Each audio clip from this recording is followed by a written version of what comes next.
Hos Dansk Isolering arbejder vi efter 3 begreber. Det er service, tilgængelighed og ordentlighed. Begreberne dækker kort over, at vi gerne vil yde den bedste mulige service. Vi gerne vil betragte som nogle ordentlige mennesker.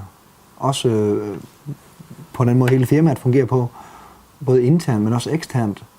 Og at vi er tilgængelige, og en af de tilgængeligheder, det er, at man kan finde en hel række videoer, der viser, hvem vi er, og hvad vi laver, og hvem de enkelte personer bag firmaet det er.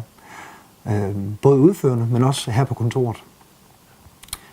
Vores butik er jo et mix imellem en internetforretning, hvor vi ofte har en dialog med kunderne via nettet, og så faktisk en udførende forretning, der kører rundt i hele Danmark og løser isoleringsopgaven for store og små.